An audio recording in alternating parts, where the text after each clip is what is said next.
Hello friends, welcome to my channel. അപ്പോൾ ഇന്ന് ഞാൻ വന്നേക്കുന്നത് നല്ല നാടൻ രീതിയിലുള്ള ഒരു മോരുകറിയുമായിട്ടാണ്. അപ്പോൾ ഇതെങ്ങനെ ഉണ്ടാക്കുന്നതെന്ന് നോക്കിയാലോ. അതിന് മുമ്പ് നിങ്ങൾ ആദ്യമായിട്ടാണ് ഈ ചാനൽ കാണുന്നതെങ്കിൽ ആ താഴെ കാണുന്ന സബ്സ്ക്രൈബ് ബട്ടണിൽ ഒന്ന് പ്രസ് ചെയ്യണേ. അപ്പം നമുക്ക് നമ്മുടെ മോരുകറി ഉണ്ടാക്കാൻ തുടങ്ങാം. അപ്പം ഞാനിവിടെ ഏത്തക്കയാണ് എടുത്തേക്കണത് മോരുകറിക്കകത്ത് ഇടാൻ. അപ്പം നിങ്ങൾക്ക് ഇഷ്ടമുള്ള ഇടാം കേട്ടോ. കുമ്പളങ്ങ ഇടാം, വെള്ളരിക്ക ഇടാം, നിങ്ങളുടെ കയ്യിൽ ഏതാണോ അവൈലബിൾ അത് ചേർത്തോളൂ. ഒരു മീഡിയം സൈസുള്ള ഏത്തക്ക ഇത് നമുക്ക് ചെറുതായിട്ട് കട്ട് ചെയ്ത് കൊടുക്കണം. വെള്ളത്തിലേക്ക് കട്ട് ചെയ്ത് കൊടുക്കുക. അപ്പോൾ തന്നെ നമ്മുടെ വാഴക്കയിലൊരു കറയുണ്ടല്ലോ, അത് പോയിക്കോളും.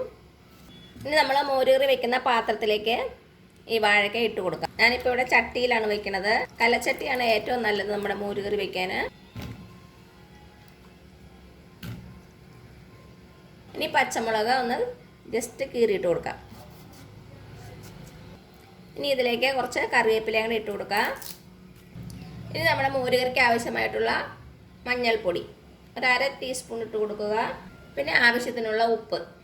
ഇനി നമ്മുടെ കഷ്ണങ്ങൾ വേവാനുള്ള വെള്ളം ഒഴിച്ചു കൊടുക്കാം. അതുപോലെ തന്നെ നമ്മുടെ മോരുകറിക്ക് എന്തോരം വെള്ളം ആവശ്യമുണ്ടോ. ഇപ്പോൾ ചിലർക്ക് നല്ല തിക്കായിട്ടുള്ള മോരുകറിയാണ് ഇഷ്ടം, ചിലർക്ക് ലൂസായിട്ടുള്ള മോരുകറി. അപ്പോൾ നിങ്ങൾക്ക് ഏതാണ് ഇഷ്ടം അതിനനുസരിച്ച് വെള്ളം ഒഴിച്ചു കൊടുക്കുക.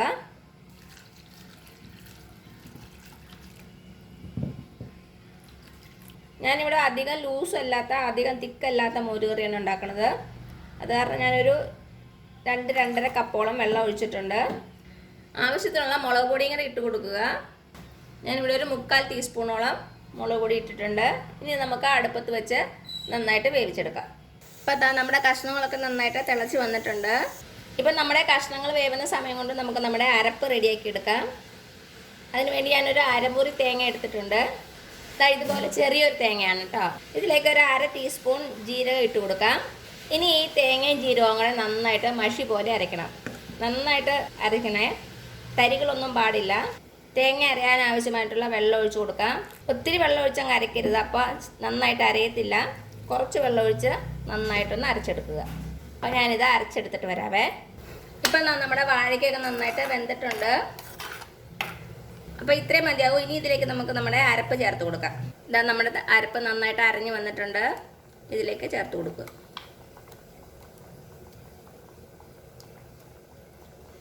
ഇനി നമ്മുടെ അരപ്പും നമ്മുടെ കഷ്ണങ്ങളെല്ലാം കൂടി നന്നായിട്ടൊന്ന് വെന്ത് വരട്ടെ. നന്നായിട്ടൊന്ന് മിക്സ് ചെയ്ത് കൊടുക്കുക. അരപ്പിനൊരു വേവുണ്ടല്ലോ, അപ്പം നമ്മുടെ തേങ്ങയൊന്ന് വെന്ത് വരണം. കുറച്ച് നേരം ഒന്ന് തിളപ്പിക്കുക. ഞാനിവിടെ ഒരു 1/2 ലിറ്റർ തൈരാണ് എടുത്തേക്കുന്നത്. നല്ല പുളിയുള്ള തൈര് വേണം നമ്മുടെ മോരുകറി ഉണ്ടാക്കാൻ വേണ്ടിയിട്ട്. ഇത് നമുക്കൊരു മിക്സി ബൗളിലേക്ക് ഇട്ട് ഒന്ന് ജസ്റ്റ് കറക്കിയെടുക്കാം, കട്ടകളൊക്കെ ഒന്ന് ഉടഞ്ഞു കിട്ടാൻ വേണ്ടി.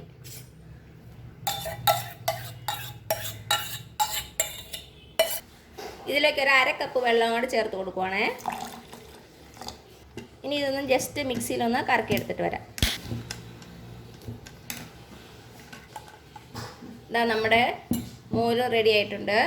ഇപ്പം നമ്മുടെ തേങ്ങയും കഷ്ണങ്ങളെല്ലാം കൂടി നന്നായിട്ട് യോജിച്ച് വന്നിട്ടുണ്ട്, ഒന്ന് കുറുക്കി വന്നിട്ടുണ്ട്. ഇനി ഇതിലേക്ക് നമുക്ക് നമ്മുടെ മോരൊഴിച്ച് കൊടുക്കാം. ഇപ്പോൾ തീ സിമ്മിലിടണം കേട്ടോ.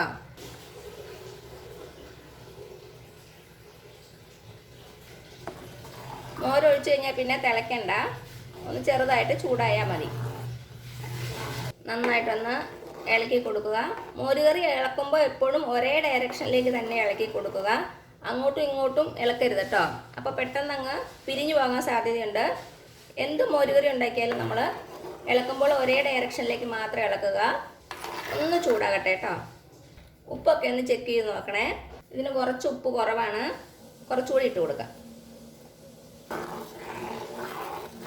തീ ഒരിക്കലും ഹൈ ഫ്ലെയിമിൽ വെക്കരുത്. അപ്പം നമ്മുടെ മോര് നന്നായിട്ടൊന്ന് ചൂടായി വന്നിട്ടുണ്ട്. അപ്പം നിങ്ങൾക്ക് വീഡിയോയിൽ ഇതിന് കളർ കുറവായിട്ടാണ് തോന്നുന്നത്, പക്ഷേ നേരിട്ട് നോക്കുമ്പോൾ നല്ല കളറുണ്ട് കേട്ടോ. ഉപ്പും പുളിയും എരിവൊക്കെ നല്ല കറക്റ്റായിട്ടുണ്ട്. ഇനി ഞാൻ തീ ഓഫ് ചെയ്യാണ്. ഇനി ഇതിനൊന്ന് വറുത്തിടണം. ഇപ്പം ഞാനൊരു ചീനച്ചട്ടി വെച്ചിട്ടുണ്ട്, ഇതൊന്ന് ചൂടായി വരട്ടെ. ഇനി ഇതിലേക്ക് നമുക്ക് വെളിച്ചെണ്ണ ഒഴിച്ചു കൊടുക്കാം. വെളിച്ചെണ്ണ തന്നെ വറുത്തിടണേ. നമ്മുടെ നാടൻ വിഭവങ്ങളൊക്കെ വെളിച്ചെണ്ണ തന്നെയാണ് നല്ലത്. ഒരു 2-2.5 ടേബിൾ സ്പൂൺ എണ്ണ ഒഴിച്ചു കൊടുക്കുക. അപ്പം നമ്മുടെ എണ്ണ നന്നായിട്ട് ചൂടായി വന്നിട്ടുണ്ട്. ഒരു ടീസ്പൂൺ കടുക് ഇട്ട് കൊടുക്കാം. കുറച്ച് ഉലുവ ഒരു 1/2 ടീസ്പൂൺ മതിയാവും. പിന്നെ കുറച്ച് വറ്റൻമുളക്, പിന്നെ കുറച്ച് കറിവേപ്പില കൂടി ഇട്ട് കൊടുക്കാം. ഞാൻ തീ ഓഫ് ചെയ്തു. ഇനി ഇതിലേക്ക് നമുക്ക് കുറച്ച് മുളക് പൊടി ഇട്ട് കൊടുക്കാം. അപ്പം നമ്മുടെ മോരുകറി കാണാൻ നല്ല രസം ഉണ്ടാവും. കുറച്ചിട്ട് കൊടുത്താൽ മതി, ഒരു 1/4 ടീസ്പൂൺ. തീ ഓഫ് ചെയ്തിട്ട് മാത്രം ഇട്ട് കൊടുക്കുക, അല്ലെങ്കിൽ പെട്ടെന്ന് കരിഞ്ഞു പോകും. നന്നായിട്ടൊന്ന് ഇളക്കുക. ഇനി നമുക്ക് നമ്മുടെ കറിയിലേക്ക് ഒഴിച്ചു കൊടുക്കാം. നമ്മുടെ മോരുകറിയിലേക്ക് ഒഴിച്ചു കൊടുക്കാം.